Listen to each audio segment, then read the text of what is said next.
do it. Let's get a culty. Let's get a Ouija board. Let's do this. Let's have a satanic ritual. Eavesdroppin.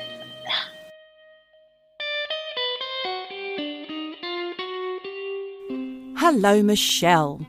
Geordie, hello. Hello. How are you? How are you? I'm good. How are you?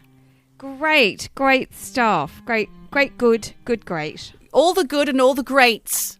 Aren't we lucky? Yes, Eh? we are lucky. We are lucky. Sun is shining. I know it's always a weather report with me. Sun is shining. Well, I'm not going to give a weather report. I'm just going to say hello, eavesdroppers. You are most welcome to eavesdrop on me, Geordie, and my friend Michelle. while we have a natter. Are you up for it? Sometimes it's scary, sometimes it's dirty, sometimes it's funny. It's up to us, really. And you can just listen along for the ride. What do you think of that? Well, I'm going to answer for them. Sounds great. Oh, I'm glad. Welcome. I'm in. I'm in. Welcome, eavesdroppers. That's what you're officially called. Eavesdroppers, that's right. Yes. I had something to say, but I can't remember what it was, Michelle. Can you help jog my memory? I don't remember. Oh, I know what it was. Yes, I had a little psychic moment with a listener yesterday. Our listener, Karen, mother of Baxter, the Whippet, she wrote in just as I had posted a message on our group dog walking WhatsApp group. Yes, it's a thing. It's huge. It pings all the time. And my husband had found somebody's bank card. So I just thought I'd give everyone a heads up. And as I did that, Karen got really excited. She had just turned on last week's episode of Eavesdroppin. And then my name flashed up. It was like all the universe had converged at once to make a happy accident of Geordie coming in your ears. Amazing. You see, that's the synchronicity of life. It's your little psychic moment. I was a psychic murderer last week. That's right. You are just out there bringing joy through dogs and podcasts. Exactly. What a fantastic episode yours was last week, Michelle, your one-hander. That was such an interesting story about, if you hadn't listened to that episode, go back. It's number 16, season 4. It was about people who had been convinced that they had committed a murder when actually they hadn't at all. Yeah, it's quite something. Mind-blowing. It is mind-blowing and shocking that we have such fragile minds, that we are all susceptible. Easily broken. Yeah, to influence and suggestion. Yeah. It's really quite something. We all live on a fragile tightrope. Yeah, it worries me somewhat. I'll convince you of other things. Okay, good. Yes, like the earth is flat. No, it's not. No, I don't know about that. Not even I believe that. And I believe some stuff. Speaking of which, actually. Yes. A couple of weeks back, we talked about Neil the Scientist's comments about the Calvine incident. Let's just recap, listeners, who Neil the Scientist is. It's a friend of the show, and his name's Neil, and he is real. He is an actual scientist, and he listens, I think, every week, Michelle. Yes, he does. He's so interactive that it's warranted him his own jingle. Neil the Scientist. Neil, he's real. Neil the Scientist. Neil, he's a scientist. Neil. Orange peel. He blinded us with science. He's our factifier. He's our fact rectifier. Him and school teacher Linda, lovely, love you, long time Linda, like to help us to get our facts straight, because in case you hadn't noticed, we don't often manage that. I think we also have to not forget our Taggart, who will be straight on the blower if we get something wrong. Oh, yes, he likes to straighten things out for us as well. We are very lucky. We have all of these wonderful eavesdroppers who give us the old bits of tit. And we... What? and Neil the Scientist got in touch. What did he say, Michelle? I love it when everybody gets in touch. All of you, get in touch. We love it. I know, we do love it. So it was all about the Calvine incident, which, quick recap, early 90s, two guys saw a diamond-shaped UFO in the skies above the Scottish Highlands. Or did they? Well, Neil had a theory about one Harrier jet being a friendly, highly secret government defence craft. Right. Well, the Harrier jet escorting what was a Yes. highly secret government defence craft. Friendly, so UK or US. And we talked about high-tech ground mapping laser technology that the craft might have been used for in the early 90s when the Calvine incident took place. I think I accidentally outed Neil's top secret mission from that time. Well, I was concerned about that, Michelle. Yes, well, oops. Neil should know better to tell you all his secrets. Well, all it takes is one glass of bubbles. I've got loosey-goosey. Loose lips. Sinking ships. But it turns out Neil, has talked to me, us, anyone who wants to actually go onto the Facebook page and read his comments. And he says, and I quote, "The description of the laser technology is about right." He says, "The system fires a laser from a plane or a machine on the ground and creates a 3D model of the area." Whoa. Kind of amazing. And he says, "We use this stuff a lot nowadays."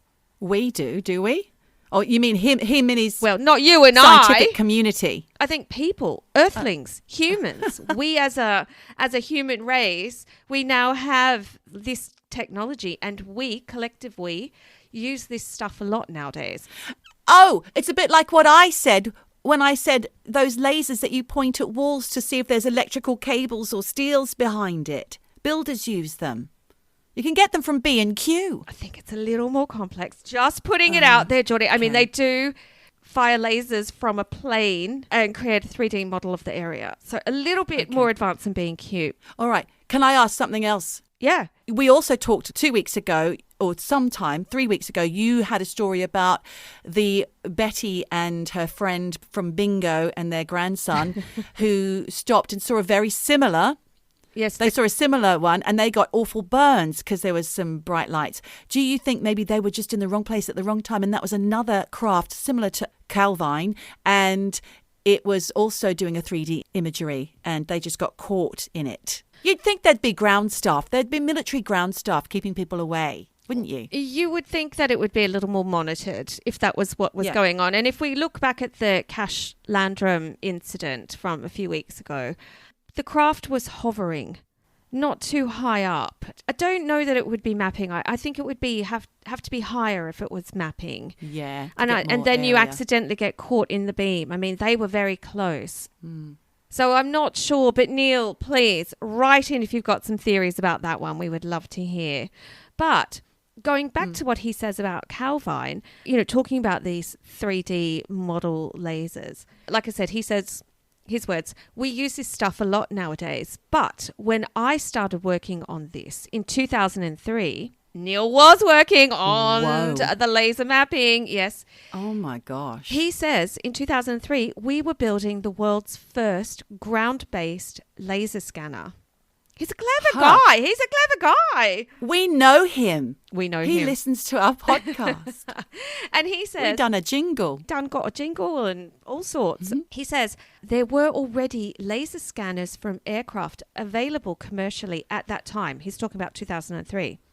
He says, a laser scanner doing the same thing 13 years earlier would have been very advanced, but not out of the question to be used by the military. I'm like, really, Neil? You think the military had that kind of tech? Well, who else would have it? If it existed. Because, I still think it's aliens, Right.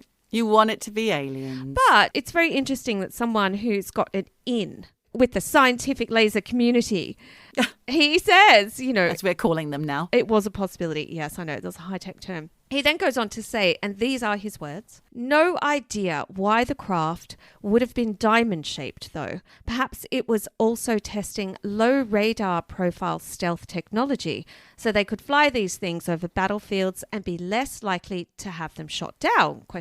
I like how you're thinking, Neil. Yes, I'm on board with that. He then says, I can't explain the high-speed departure, though. He says, I'm not a rocket surgeon. Surgeon?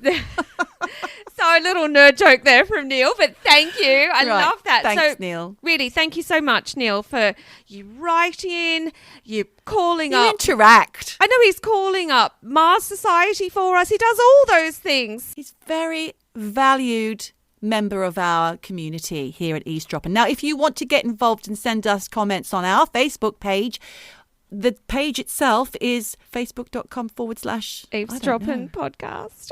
That's it, something like that. Yes, you'll find find it. us. Just remember to drop the G and put an apostrophe there. Actually, no, not on the No? Facebook last part because you don't have punctuation. No apostrophes. On your URL, but you'll find us. You'll find us. We've got our faces in a pink frame. Michelle, are we ready to talk about our subject today? I'm ready. I'm ready to rock and roll, Geordie.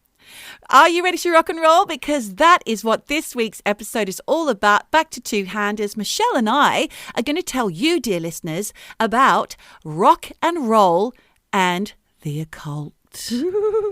Spooky. I've called my part of this episode Legend Has It. Now, the reason why I've said that is because a lot of the info that I've got, you know, anything that's pre-internet, it's got to be based on people's recollections, memories, often false memories. We've discussed memories in the past, very recently, in fact. And you actually said in last week's episode, Michelle, if you say something as a memory and you repeat it enough times, everybody kind of starts to believe it was true rather than just, oh, I've got that slightly wrong. Like I remember we had a pool when I was a baby, like 2 or 3 years old. And I remember being in the pool in my cardigan, fully dressed. Okay. Weird. But my mother said that didn't happen. I was in the pool. It was empty. Right. No water in it. That makes sense. Very confusing. Well, yeah. Look, I've got an ex-boyfriend who cheated on me, but he's retold the story to all our friends that he didn't. And the thing is that he's told himself that enough times that he doesn't believe that he cheated. All our friends remember it. So it's like, mate, you can't give false memories to everyone. No one pulling him up on that? Well, yeah, I'm sure.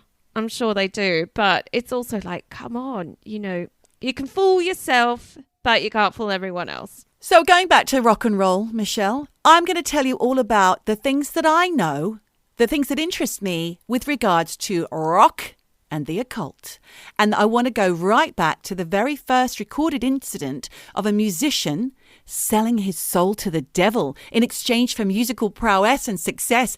And his name was Robert Johnson. He was an American blues musician and songwriter. In particular, his style was the Delta blues style. And he was Rock and Roll Hall of Fame's first ever rock star. They've decided he was the first one. And it was all the way back. Well, he was born in 1911, but he didn't start working until a bit later. I haven't got the date. I haven't got the date in. I'll get back to that. This guy, well, he's got a single. If you want to hear it, you can get it on Spotify. I heard it. It's called Terraplane Blues, and it's really cool, but it only really sold about 5,000 copies. But this guy, right, Robert Johnson, he was born in 1911, and the myth goes that Robert was a lazy womanizer who couldn't play at all until he went to the crossroads of Route 49 and 61 in America and made a deal with the devil. According to legend, as I said, legend has it, Johnson took his guitar to the crossroads in Mississippi at midnight and the devil appeared. Maybe he did an incantation or something, I don't know.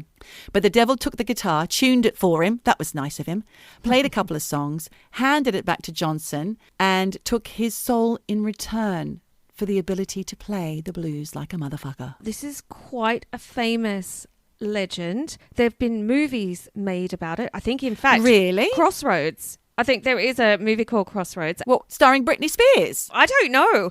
I have to get my facts on that. That's a proper eavesdropping, like, wrong factoid. There's a lot of folklore around that. And in fact, they say that Elvis similarly went and sold his soul. I did see that written down, yes. But I didn't talk about Elvis on this occasion. There wasn't enough information on the internet. Yeah, very interesting. It worked. He did sell his soul. Johnson was playing and recording. And now this is in the 30s. I didn't get my date right earlier, but it's now the 30s. It worked for him. And he had a lot of acclaim for about 3 years until he died suddenly at that magical cursed age for rock stars. He set the precedent. 27. Wow. That's right. That's the age that Amy Winehouse and Janis Joplin, Kurt Cobain. Kurt Cobain was a Jimi Hendrix. Yeah. Was also 27. Jim Morrison. Yeah, the 27 Club, they call it. That's the cursed rock star age. That was in 1938. His death was due to pneumonia.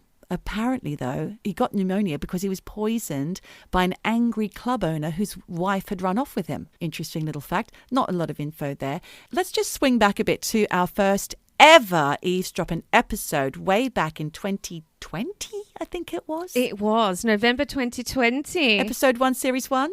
We were talking about Aleister Crowley, weren't we? You kicked it all off with some Crowley. The Beast of Hastings. He's an occultist, in case you don't know. And for those who followed his teachings, there was quite a few throughout, when he was active in the hundreds and the 20s and the 30s. I think he died in the 40s. There's a lot of followers who were interested in his bohemian ways and his interesting church that he made up. And Jimmy Page from Led Zeppelin was one of the famous people who did love all the things that Crowley did. And there's a rumour that members of Led Zeppelin also performed a ritual in order to get stardom. And it was a Crowleyan style ritual. And I did talk about that back in episode 1, so I'm not going to go into detail. You can go back and find it. Legend has it, the trouble that ensued after they got their stardom, there's always payback. And the 3 members who took part in the ritual, Jimmy Page, Robert Plant and drummer John Bonham, all suffered mishaps, quite dramatic mishaps after that. And the band was kind of followed by some cursed behaviour. So for Jimmy Page, who later bought Aleister Crowley's Scottish haunted Bleskin Manor, which I also told a story about in that very first episode, about a half-finished ritual that let all the demons in, if you remember, Michelle, that Crowley did. He went off to a party, left all the portals open. Poor old Page, he went down a dark, drug-addled path and got sick on a tour. And then there's all that bad luck that they had. I think it was the same tour where a man was beaten by their manager and drummer John Bonham. And then there was an overcrowded concert that followed that had a riot. So there's a lot of negative things that happened to the band. That was in 1975, Boston Gardens. No one died, but people did die at a Who concert for overcrowding. That's just an aside, because no one died in the Led Zeppelin one. But if you dig a little deeper, there's also rumours about underage shagging, groupies chained to the bed all day, and a groupie and a mud shark, which is just awful. I mean, you can go on the internet, nothing to do with the occult, just horrible stories relating to that band. But going back to Crowley, in 1973, Jimmy Page and filmmaker Kenneth Anger met at a Sotheby's auction where they were both bidding on a manuscript from Aleister Crowley. And Anger, at the time, had been working on a short film called Lucifer Rising, and he needed some music for the film. So he asked Jimmy Page, who agreed to write something. So he wrote and performed this 20 minutes of spooky music for the film. But it wasn't enough for Kenneth Anger. He was angered, Michelle. It wasn't scary enough. No, he wanted 40 minutes. Loop it round. No, he wanted for more. God's sake. It wasn't enough. Cut it up. Loop it round. That's what they fell out spectacularly. Page's girlfriend at the time, Charlotte Martin, evicted Anger from the basement. This was all in Boleskine Manor, Crowley's old haunted manor, where he'd been staying. And Kenneth Anger, angered Anger, said of Jimmy, he's a miser, which is a horrible thing. He wouldn't even pay for lunch. So I said, isn't it preposterous that you're so cheap? And that, of course, insulted him. He was on heroin all the time. I hate all those druggies because their eyes get glazed and what they say is meaningless because they don't follow through. I said, okay, Jimmy, I need exactly 40 minutes, but he only gave me 20. And I said, what am I supposed to do? Play it twice? I need 40 minutes. I need a climax. Like it's the beginning of the end of the world, this film.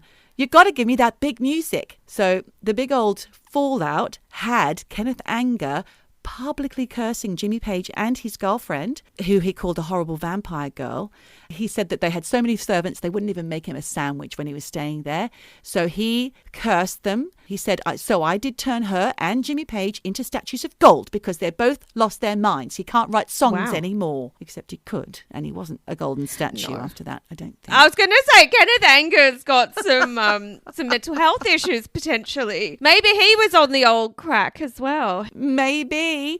But there are some more asides regarding Anger that I just wanted to mention because that film, Lucifer Rising, starred Bobby Beausoleil, who was famous because he went on to become a Manson family member and is in prison for the murder of Gary Hinman, who he murdered on the say-so of Charles Manson. That's some interesting rock folklore or just, folklore of that time. It was a mad time. It was a mad time. It was mental. I think it's because the drugs were really strong. Yes, could have been. The heroin was pure-ish. Like, it wasn't all cut down like they do these days. And the drugs were, the psychedelics were super strong. They didn't know about levels and degrees of hallucinogens Yeah. and how much to take and how much was in what they were taking. That's right. But that doesn't account for some of the bad luck that happened to poor old Robert Plant. And I did talk about in episode 1 where he had the terrible car accident with his whole family, and then later on his young son died, which wasn't related to the car accident. It was just really heartbreaking. Yeah. But is that just coincidence? Nevertheless, the band's antics got them a bit of a satanic reputation. And in 1982, televangelist, how do you say that? Televangelist Paul Crouch Jr., he made a claim that you could play Stairway to Heaven backwards and hear the following. Here's to my sweet Satan, the one whose little path would make me sad, whose power is Satan.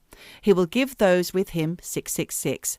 There was a little tool shed where he made us suffer. Sad Satan. Okay, if you were actually going to have a message, you wouldn't have that. Would it be that? Really, it's like quite a shit message, a backwards well, message. Planty did respond. Okay. He said, who on earth would have ever thought of doing that? You've got to have a lot of time on your hands to consider that people would do that. Yeah. Put them straight. There we go. So moving on from Led Zeppelin, because they're the most famous kind of satanic culty band, really. They've got a lot of stories about them.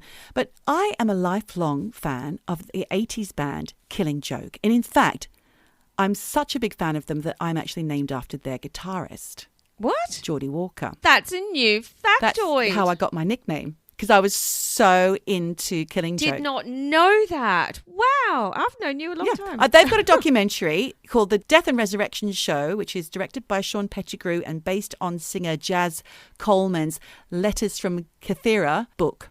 I didn't know, despite being the namesake of Geordie Walker, that the band was so witchy. I didn't even know that. I just thought they were post-punk and fun. 80s! Do you remember that song? Yeah. I'm living in the 80s. Yep. And their other big hit. Love Like Blood. Okay. Is it that one? No, I don't know that one. You might be thinking of the Cult or something. Anyway, this band started after Jazz Coleman, the lead singer, met a man in an unemployment benefit queue, and he introduced himself and said, "Hi, my name's Jazz and I'm going to form a band." And this guy said, "I know, and I'm going to introduce you to the drummer."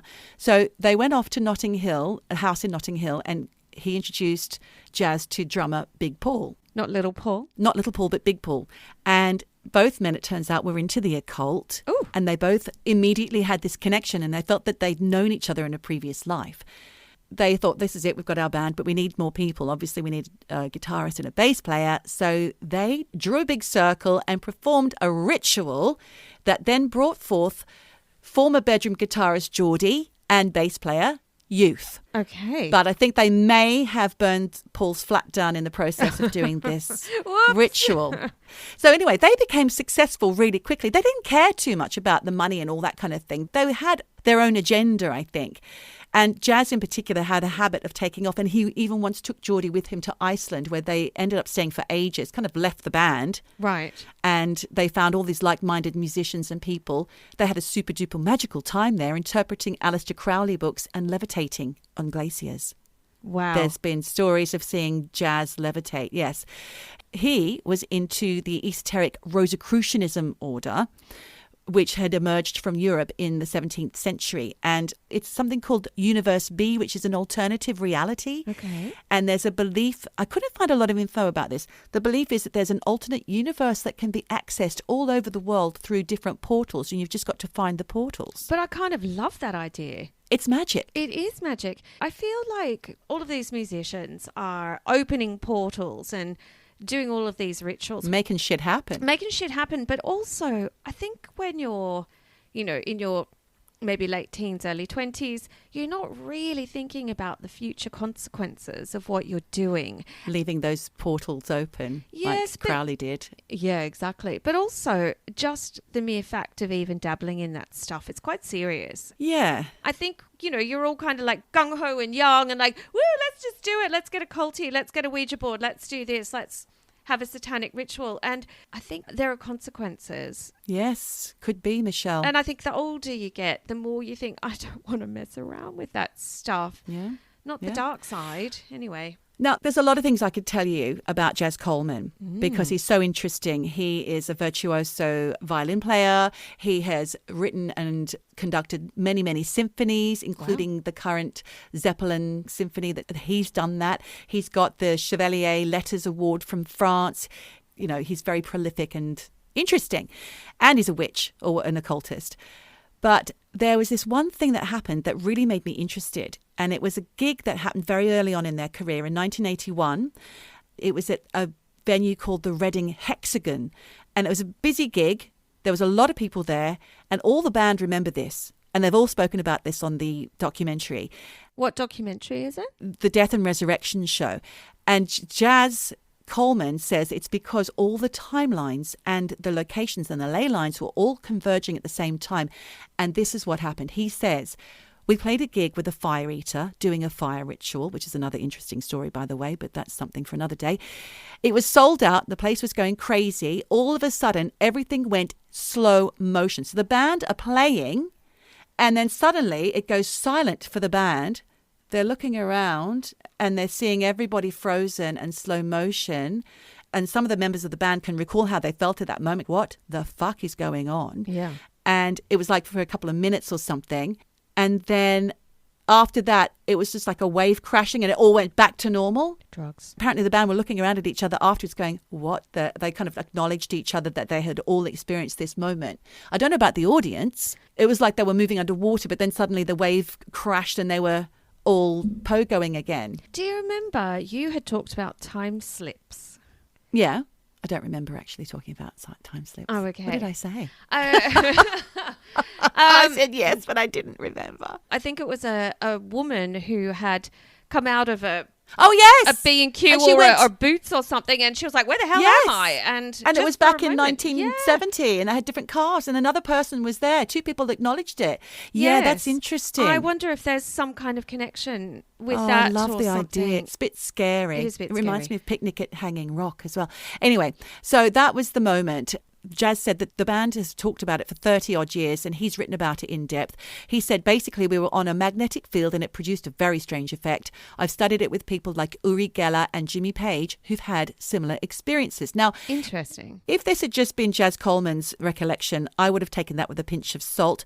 But all of the band remember, because he is quite, out there, Jazz. All the band remember, but do they? This is what I'm saying.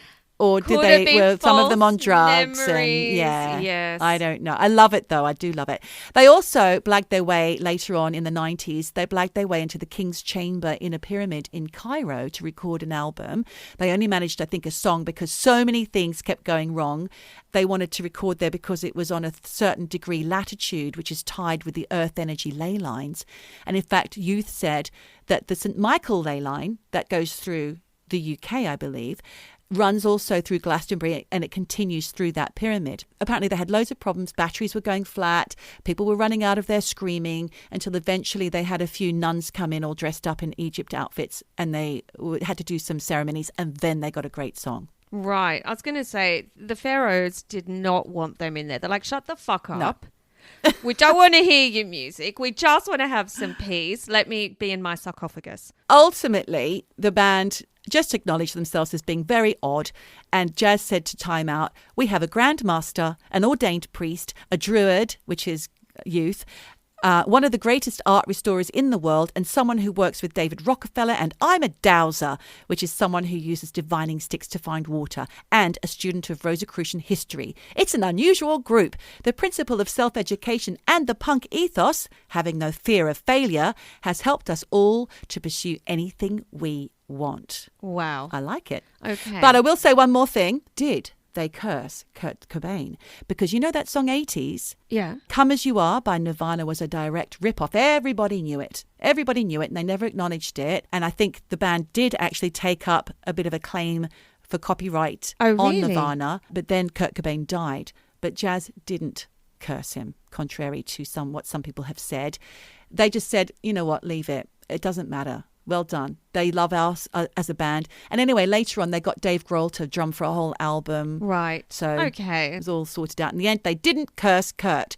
But I will move on and tell you finally, very quickly, if I may, Michelle, a story about David Bowie. Oh, now, wonderful. What you said earlier made me think about this because you said when the people are young and they're going a little bit mad and then they're not thinking about the consequences. Well, poor old David, when he was in that era of the Thin White Duke, which was the mid-70s, he went to LA in 75 and he stayed at the house of Glenn Hughes, who was Deep Purple's bass player in Los Feliz. Los Feliz.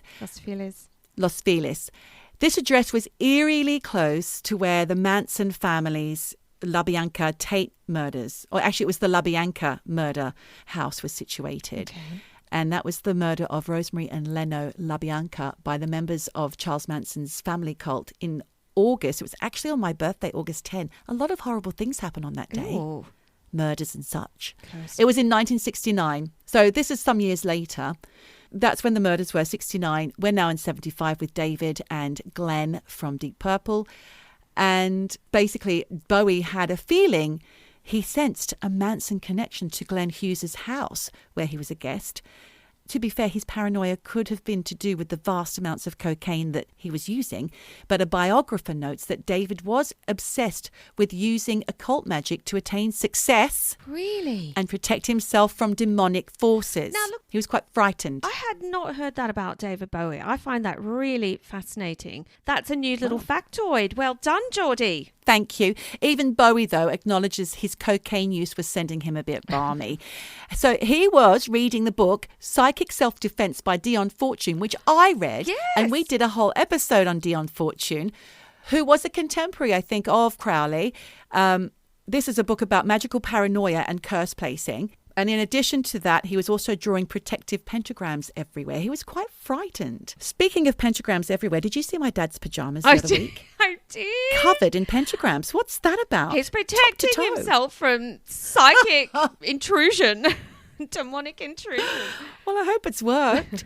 Anyway, Glenn Hughes also remembers that David Bowie would go off on bizarre tangents about Aleister Crowley, Nazis, or numerals. So he's filling his mind. He's becoming a little obsessed.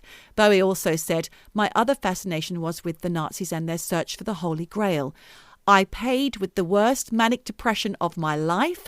My psyche went through the roof. It just fractured into pieces. I was hallucinating 24 hours a day. I felt like I'd fallen into the bowels of the earth." And in despair, David Bowie reached out to Cherry Vanilla, who was a former employee of David's management company, Main Man, who introduced David to a white witch.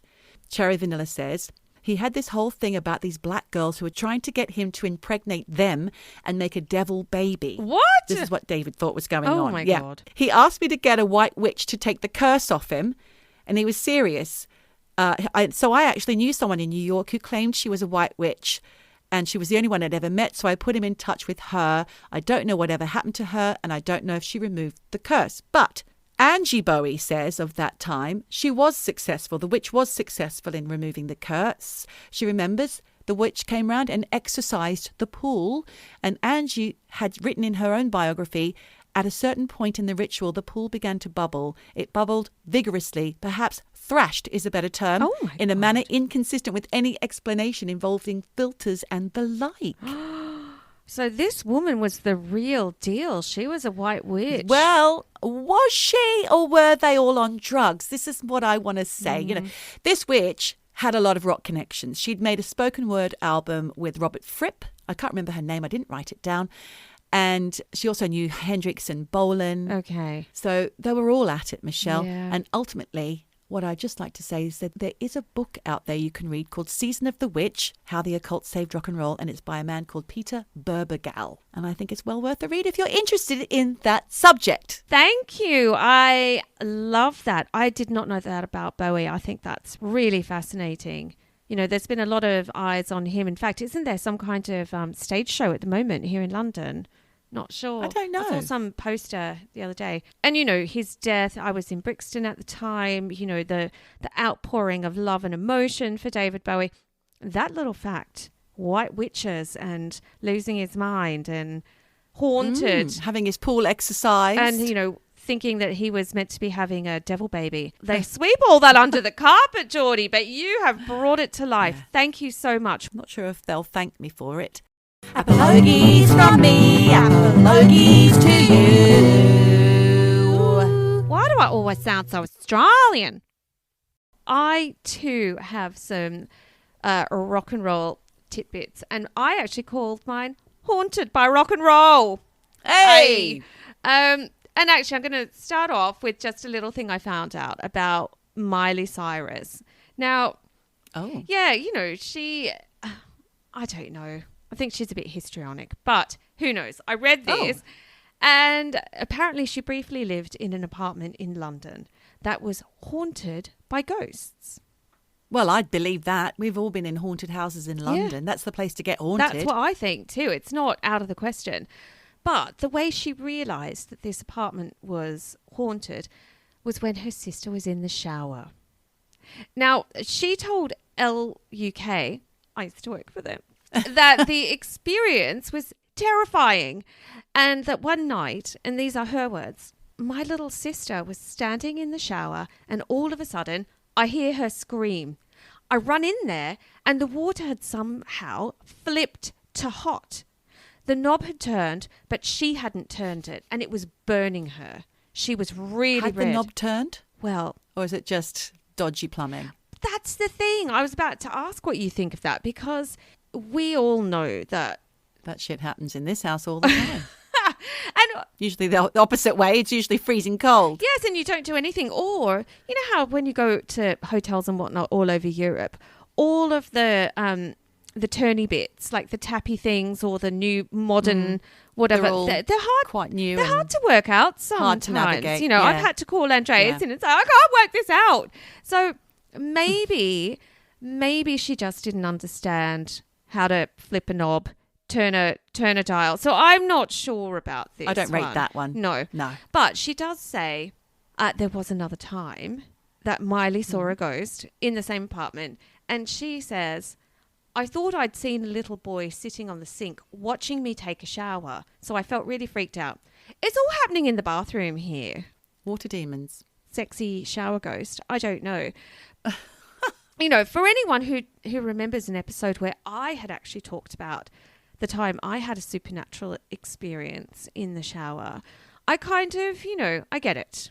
This second ghost moment made Miley want to find out about the history of that apartment building. Yeah. And it turns out it used to be a bakery, which I don't think sounds very scary. But she says, and these are her words, we found out that there was this older man that owned the bakery, and his son had lived with him there. And I guess the wife died or something, or she'd gotten sick. So it was just the son and the dad that lived there. And then the dad died and the son took over the bakery. And I thought I was seeing the son. So she thought this little ghost was the son. Oh, I see. To me, I don't think that sounds very sinister. No, it doesn't. But Michelle, what you just slipped in that you had a ghostly experience in the shower, but you didn't elaborate. I mean, I have talked about this on the podcast before. How come I don't remember? It was quite something. It really freaked me out. In a nutshell. In a nutshell, a family member had died. I was in the shower, different continents, and I received a sign while I was in the shower. What was the sign? A foot scrubber flew across the room. Oh my God. Yeah. I don't remember that bit. Yeah, it was quite intense. Wow. So anyway, poor old Miley, she'd had enough of this apartment. She eventually moved out and relocated herself to the Soho Hotel. So, you know, well, that's tough fair. times. I think that was just a good excuse for her to get out of a shitty room. That's what I think. So or a shitty accommodation. It's haunted. Get me a new room. That's what I think. She just thought, this apartment's shit. I just want to be in the Soho Hotel where all the cool kids are. She's out. I do have another story about Cher. Okay. Rock and roll legend Cher. Now, she said that she has a ghost in her house and she thinks it's the ghost of her ex, Sonny Bono. Sonny Bono. Yes. I didn't know this because I don't know when anyone has died, but Sonny Bono's dead. I know that.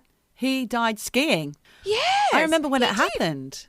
Oh my God. So he died in a skiing accident in South Lake Tahoe in 1998. Yep. When he went off skiing on his own without his family, and his body was found later that evening because I read they think he'd skied into the woods and hit a tree and died of massive head injuries, which fucking hell, what a way to go. In a way, I hope he did die of massive head injuries rather than just injuring himself and lying there for hours waiting to be found. Dying of exposure. No one wore ski helmets. You know, now it's common. Everyone, you can't even go on the piste without a helmet. You see a few rogue snowboarders with a beanie on, but in general, people wear helmets. I mean, there was also the racing car driver who died in a who's still in a coma. Oh, is he still? What was his name from again? Ski accident. He's Swiss, wasn't he? I don't know that he was Swiss. Back to Cher. Now, she reckons that Sunny is messing with the lights in her house because she is quoted as saying, I actually think that Sunny makes a light go on. And she says, I have a beautiful chandelier that he makes the light go on when it's impossible that it goes on because there's no power on.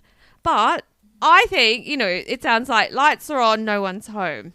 And she said, I love ghosts. I prefer ghosts to some people. Okay. And do you know what? Me too, Cher. Fair enough. I hear you. That guy's name was Schumacher. Michael Schumacher. Michael Schumacher, yeah. Of course, yeah. Severe brain injury. Well done. I think he died. I think they're still keeping him going, aren't they?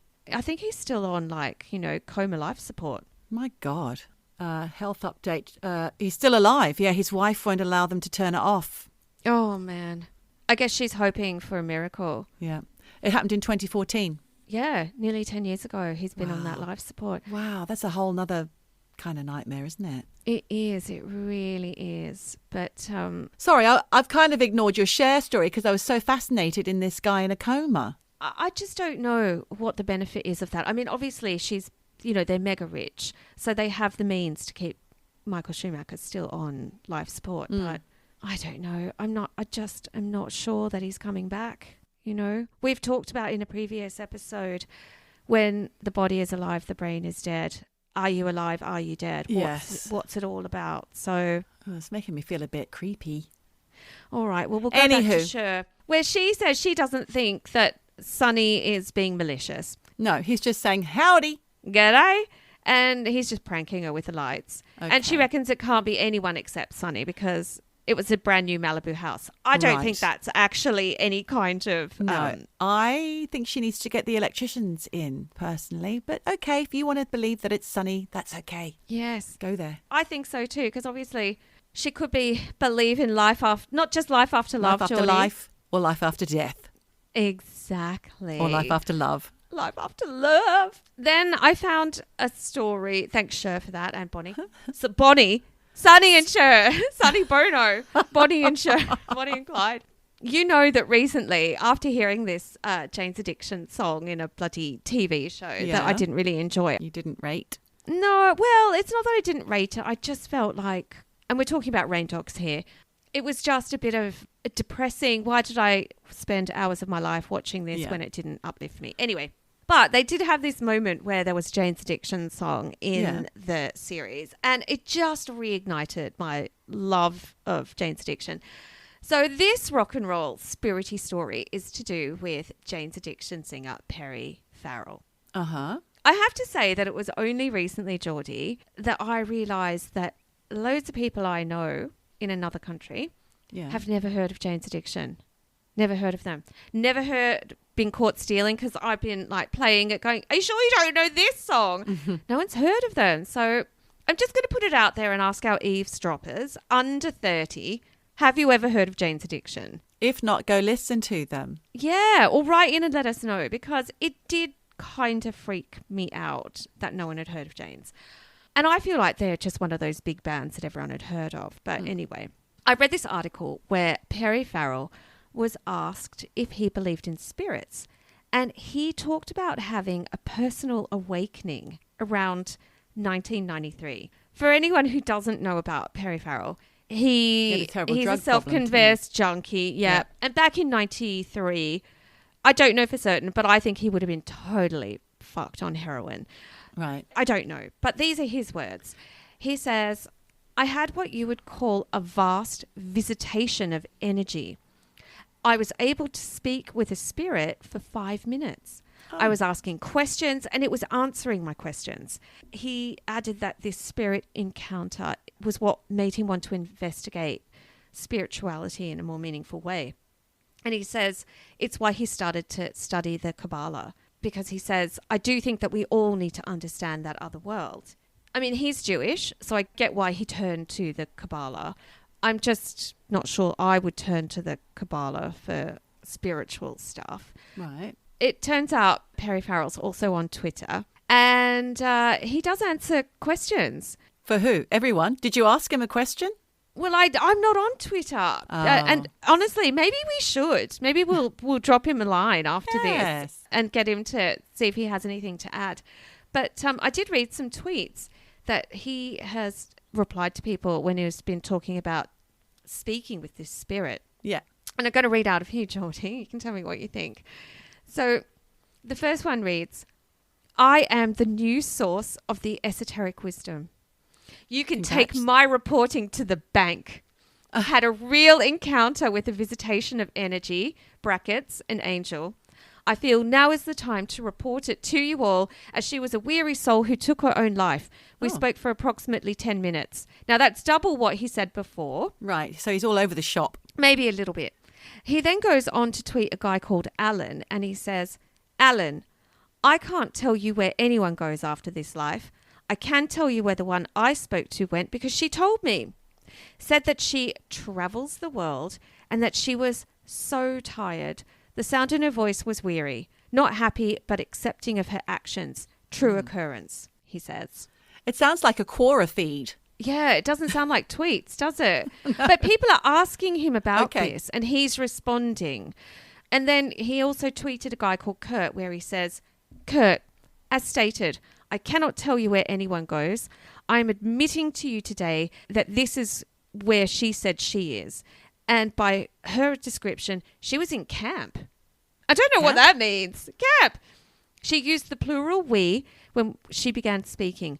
I was simply listening. Okay. Look, I actually think you're onto something. Did Perry have a long haul flight the day or two before he had this visitation, I wonder? Because, you know, when you don't get proper sleep and stuff, you do have those conversations in your head. Right. Well, do you know what? I think you're onto something with getting in touch with him on Twitter. Maybe I'll drop him a line. I'm sure I have an old Twitter account somewhere. Okay. We don't want to tag him in this episode, though, because he'll hear us scoffing at him. Well, I'm not scoffing because I honestly wish I knew more about it because you know that I believe in altered states. I believe that maybe he really did talk to an angel. Yeah, I mean, I did say he was like out of his mind on heroin. So you did. Yeah. I did. And he's got nice new teeth. You told me the other day as well. He's got a nice smile now. He does. He's got some new teeth. And look, I do love you, Perry, but I'm fascinated to know more. Maybe he is an eavesdropper. Could be that Perry Farrell's an eavesdropper. Yeah. You never know. Okay. You never know. If he is, get in touch because I would love to know more. Otherwise, I'm going to get in touch with you and just see if you've got anything to tell me. Good shout there because we want to know more. Yeah, okay. Leave it there with Perry and see if he gets back to us. And look, I have one last rock and roll story. Okay. And it is about Ace Frehley. Now, I love Ace Frehley. I used to have his doll. I queued up outside, I can't remember what the shop was. I'd like to say Target. But I think it may have been Fossey's. I found it at Fossey's. Yes. And we queued up and I got my Ace doll because everyone's going for the Paul Stanley. I went for Ace because I adored him when I was 10 and I was desperate to pick the paint off to see what he looked like underneath. Yeah, I mean, he was just a plastic doll, you know, sadly. But do we actually need to go into who Kiss is for listeners who were born in this millennium and maybe they don't know? You want to tell them? Well, I mean... I was made for loving you, baby. That's their big hit. One of their big hits. Shandy, the night must last us forever. And also Sure Knows Something, also a favourite of mine. Oh, yes, we love that. And I sure know something. Yeah, I Was Made for Loving You was the big one. Yeah. But they were basically a, glam rock hair metal band. With makeup. With makeup. They all wore kind of clown makeup. Yes. Black and white. Yeah. They all had different personas. And like you said, they had this makeup on, which is why Geordie wanted to pick the face makeup off the doll to see who was underneath. Because massive platforms, shoes. Yes. They had wild hair. Paul Stanley was the star child. He had one star on his eye, his makeup. Is that what he was? It was all black and white. Yeah. Gene Simmons was the demon with the long pointy tongue. Yeah, which was his own tongue. Was his own tongue. Wasn't even a fake tongue. Peter Criss was Catman. Drummer. He was the drummer. He had a little like cat cute nose. Little cat. And Ace Frehley was Spaceman. Space, yes. He was Space Ace. Space Ace. I had his solo album. Did you? How'd that go? I loved it. Oh, well done. It's because you loved him. Yeah. Well, look, if you can't picture what I'm saying about their makeup, just Google them because, it's wild. Like, they were the biggest band on the planet for years. They really, really were. They got documentaries out. I watched one recently because there was a... watch that. Yeah, but Ace isn't really on it. They had a terrible falling out, the whole band, Did they? Yeah, oh, yes. And, you do see them and you think maybe you should have kept your makeup on anyway. Uh-oh. I suspected as much. Well, look, Ace Frehley, he apparently has always felt he had a bit of a touch of the shine about him, Geordie. Touch of the shine? Yes, because he was quoted as saying, and I think it was a top quality show called Celebrity Ghost. He was quoted as saying, I always had a sense that there was some type of connection with me and the other side. Oh. Now, he told a journalist called Aaron Sagers, and these are his words, I've seen ghosts. I believe in spirits. I believe in past lives. I mean, I was punched in the face by a ghost. What? Yeah. I did try to look up more about Ace having his face punched in by a spirit, but that's all I've got. Okay, he dropped that into a conversation. Yeah, little nugget there. But he did reveal how there were 2 different times when both his ex-wife and his daughter were violently pushed down the stairs of their home in Westchester in New York. Yeah. And he says it was a ghost that did it. Apparently, soon after Ace had moved into this new house, he said he started to notice things were being moved around from place to place. And, he and his family didn't move them. And I don't think he means they were levitating in front of him. I just think he knows he put something somewhere and then things were being shifted around. It could also just be having kids, because you know what that's like. You put something somewhere, it's gone. But who are we to question Ace? This is his memory. No. Is that it? No. There's then more? He says, okay. Of course. He says his daughter saw a ghost on the staircase in the house, which has never been properly explained. Right. What did she see? Well, she just saw a ghost on the stairs. And, that was that. But anyway, look, things fell apart with that wife and she and the daughter moved out. And he moved out for a while as well. But apparently when he moved back into this New York house with the new wife, she immediately picked up on the bad vibes without ever knowing about that ghost on the stairs. Right. She says she was also pushed down those same stairs. Oh, no. Somebody's jealous of all of Ace's wives. Yes. So previous wife, new wife, and child all pushed downstairs by that ghost, or a ghost. Might not have been the same ghost. But all of this must have freaked out poor old Ace because he went to a psychic who told him that a woman and her family had lived in the house before he bought it. And supposedly she was an abusive mother who'd murdered her children that home, in that very house. Now, I don't know if that was verified or not. Right. And we know this from when you did Murder House episode. Right. That in America, I think after 10 years, you don't need to disclose whether or not the house you're buying is a murder house. So look, it could be true.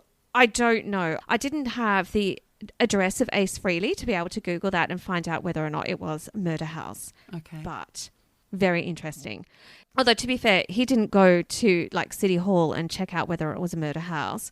He just went to a psychic who told him. He just took that person's word for it and that was it. He didn't do the investigation to back it up. Unfortunately, Ace, you should have done that. Yes. Would have made our story a lot more interesting. Oh, thanks. No, I don't mean it's not interesting. It's very interesting. But then we could have had proof, Michelle, proof. Well, look, he also did talk about another incident from when he first bought that Westchester house. Yeah.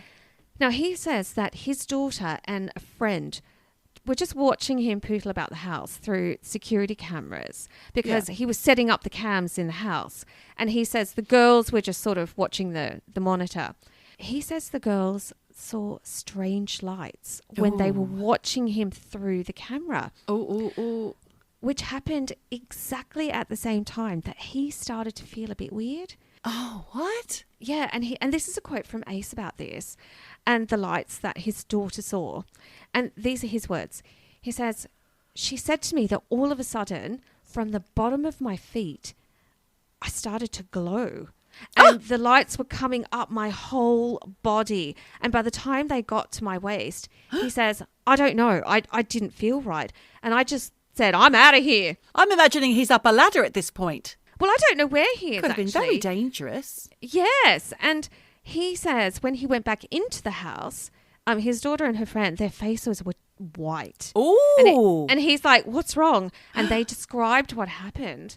So, and he freaked out. The kids freaked out. Everyone had freaked out. What do you think was going on? I think that's a good story. It's what I think.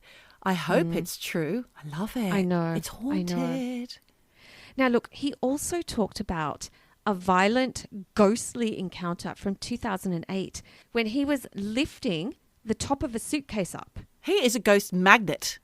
I think so. And look, apparently a force struck him out of nowhere, right? Wow. And he says the top of that suitcase, it wasn't heavy, it wasn't like powerful. There was no way that this suitcase would have caused him to be whacked. Right. So he says it had to have been a ghost.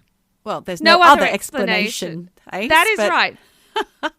Well, after all those other things, I'm not surprised he jumped to that conclusion, to be fair. Well, actually, I'm gonna get back to that because he's connecting some dots here because he says shortly after the suitcase incident, he was hit by a book that he says flew off the top of a water cooler. Oh. Who has a water cooler in their house? Ace Frehley does. You're rich. Does. Rich people have water coolers. Anyway, he says that along with getting smacked in the head by, when he had the suitcase, his hand started shaking in an unexplainable way, right? Yeah. So he got hit in the head by a book, suitcase incident. He's got these shaky hands. Yeah. And he says, I was in my recording studio and I was having problems making a cup of tea because my hand was shaking. And he says, my hand never shakes. I have a steady hand and I'm pouring honey into my cup. And my hand shakes and I spill the honey. And I say to myself, what the fuck's going on? That's what Ace Frehley said to himself. To himself. Guitar hero with his shaky hand. And now he's connecting all of this stuff. I think it's pretty flimsy evidence, what he's got going on here. Shaky hand, book flying hit him in the head. Dementia. Suitcase. Oh no? My God. How old is he now? I don't know, actually. But he reckons there's ghosts in his studio. Okay. It was when he got hit by the luggage that he joined the dots. So he put two and two together, came up with ghosts. That's what he reckons. Okay. But this is only the tip of the iceberg about weird shit that goes on with Ace. Right. Because he says not only do ghosts haunt his house and possibly his studio. Yeah. He says he's seen a UFO, Geordie. That guy is so switched on. I know he is. Like you said, he's a magnet for weird stuff.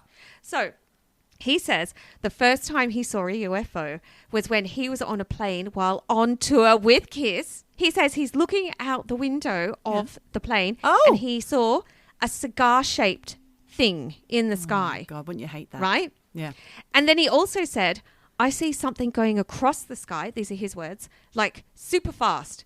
And I'm watching and it stops dead and goes straight up. Oh my now, goodness. if you know a plane that can maneuver at that speed and do a tactical maneuver like that, you let me know, says Ace, because I don't think there's one made on Earth that can do that. Oh, God. He is all about the UFOs. And then in an interview with Den of Geek, which is where I got this information, he said he often sees UFOs in his backyard. In Westchester, the same house, the ghost house, like right? Like Shaun Ryder. Yes. So this house not only has ghosts, it also is the site of UFO visitations. And more than that, Geordie, Ace says a UFO landed on his property and knocked him unconscious. Oh, my God. It actually knocked him unconscious. That didn't happen to Shaun Ryder, but he did see a UFO in his property. Yes. Now, these are his words. He says, all I know is I woke up the next morning and I'm laying in my doorway, halfway in the house, halfway out of the house. And then there was like this circular burn on the grass. Oh, gosh. He says, I don't know. You tell me. I didn't really talk about it to anyone before because I didn't want people on my property, is why he has not come out before now and said a UFO landed in my garden. Now, Ace, we love you, but Is he in need of some attention? Maybe he's got a book to promote, a tour. Possibly. I don't know. But the first thing I did think was, well, obviously, he does have a past, a history of, taking drugs. Sure. So maybe his mind's a little bit Addled. Swiss cheese, who knows? But I did wonder, was he abducted by aliens, Geordie? Because he's the spaceman. He is a spaceman. And also, in this same article, after I'd thought, I wonder if he was abducted by aliens, Yeah. he reckons the chances of that happening were 50-50. 50-50. Because he says beings from another world can wipe your memory. Of course they can. So he also talks about his Nice. inspiration for songwriting. And it's actually something we've both heard before because from other creative people. Because he says he receives downloads from otherworldly forces. Wow. And he doesn't know where they're coming from. And these are his words. I think this is really fascinating, actually. He says, it's almost like they are being beamed into my head. I've had nights where I can't write the lyrics down as fast as I get them. And it's like I'm not writing them, but someone else is giving them to me. Wow. He also says Bigfoot is real. Yeah, and of course again, he does. yeah, these are God, his words. What I know, else? he's got it all going on. He says, I don't have the time to get into Bigfoot because where I grew up, it wasn't an issue. So everyone What? knows they all know it. Bigfoot exists wherever he grew Oh, up. I see. And he says it's all connected. In New York. Ghosts, aliens, Bigfoot, song downloads. And he reckons that's why he was called the Spaceman in Kiss. Okay. Because he's the space fancier. Crackpot or genuinely visited I by don't ghosts and know. aliens. I hate to judge. I won't judge him. I won't be making that No. call. But I love hearing about it because it makes me think about Ace again. How much did I love Ace? He was great back in the day. Oh. And that's all I got for you on it. that's amazing. Thanks, Michelle. What a great, exciting rock and roll episode we've had. That's fun. Well, speaking of rock and roll, I do just want to give a little shout out actually to Neil the Scientist, who indeed did release his own rock and roll EP. Oh. It's under the name The Neil Sims. Okay. You can find it on Spotify. Give it a listen, guys. Give that record a twirl. Listen. Just also want to give another quick shout out before we end, of course, to one of the Beacon twins, Jane Beacon, who gave us an incredible resource. The Supernatural book. A supernatural book. Thrilled with that. So thank you, Jane. Thanks, Jane. We're going to be using that in future for episodes. We certainly will. It might be the new Geordie annual. I think so. Listen, Michelle, we've come to the end of the show. We have. And there's only one thing to say, Geordie. What's that, Michelle? Wherever you are. Oh, whatever you do, just keep eavesdropping. eavesdropping. Eavesdropping. Eavesdropping. Eavesdropping. Eavesdropping. Eavesdropping. Eavesdropping. Eavesdropping.